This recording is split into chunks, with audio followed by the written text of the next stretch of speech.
This week I'm gonna show you not necessarily a craft, but still a DIY. I'm gonna show you how I shave my hair, which is kind of a weird turn of phrase. I am shaving my head, but not like my whole head, just this situation here. Now, I'm not an expert or professional by any means, but I just needed to start cutting my own hair because I can't afford them anymore. So here's how I go about it. I'm gonna start clipping the top of my hair out of the way, and I've already taken my earrings off. That's important. Even my hairdressers have caught my earrings in the clippers before, which I don't even know how. There's no hair under here. I don't have mutton chops. So I probably don't show this side much, but it's completely shaved here. So I'm going to be trimming all of this. I did used to have kind of like a fade, I guess, going up, so it was longer as you got closer to my part, and same thing on the other side. But that was too much work, and I never made it look nice. Very difficult to do a fade on your own head. And by that I mean it's very difficult for me to do a fade on my own head. So to prep, because I don't want to cut any of the top section off, I'm going to braid it out of the way. This is going to be a very attractive video, I can tell. And then I'm just gonna bunch up this section back here as best I can. Tie that up as well. And then anything else sticking out, I'm gonna take bobby pins, pat it down. And I always get these little loose strands back in this department. So I'm gonna take one of these little hair combs, use that to kind of tuck everything down. This is what we have so far. Now that my hair's up, you can very clearly see the line that my hair is cut.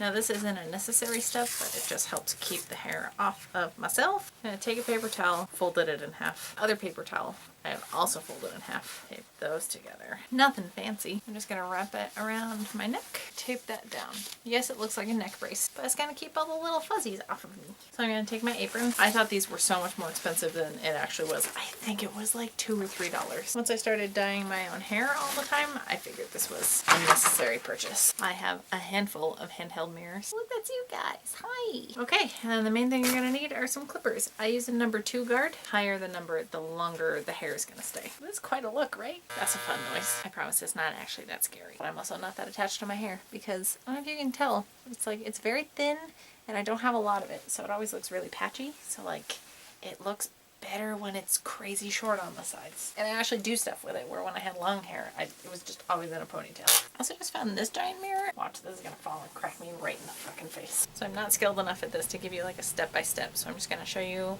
how I start, kind of against the grain, up over the ears, and then just all the way around. I'm just following the line that's already there.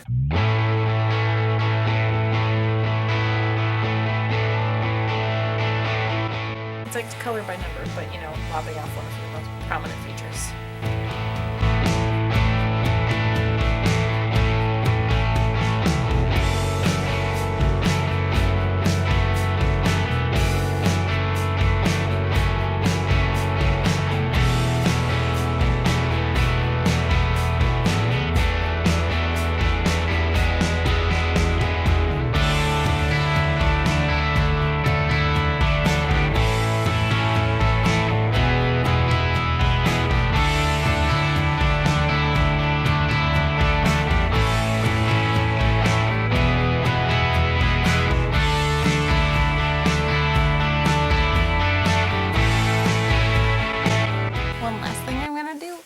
Take some scissors and clip right over the top of my ears. Pro tip, if you totally fuck up your over-ear cutting situation, that's what glasses are for. It's a great benefit. You can fuck up your hair, you can fuck up your makeup. It's gonna cover it just a little bit. It's almost worth that decade and a half of getting insulted for them as a child. Guys, remember when glasses were super uncool and nobody was wearing fake glasses as a fashion statement? This is always the first place to get shaggy. I get these little tufts, and then as it grows out, I get these Rod Stewart neck bangs, and I hate it so much. So now I have a freshly shorn head. I'm going to unpin all of this and wash myself because there's hair all over. But I hope this was entertaining, inspiring perhaps. It was watching other people hacking their hair off on YouTube, specifically women with short hair or long hair to then short hair. That was the inspiration for me to finally just do it. Oh, and now I definitely need to vacuum. Oh, this is a look. Yeah, this is great. If you'd like to see me doing things I'm better at, you can subscribe up here. I post crafting videos every Saturday. If you'd like to send me money so I can afford haircuts by a professional, you can check out my Patreon up in this corner. And I'll toss in one of my favorite projects I've ever done, where I'm wearing a very long blonde wig right around here. What did I tell you?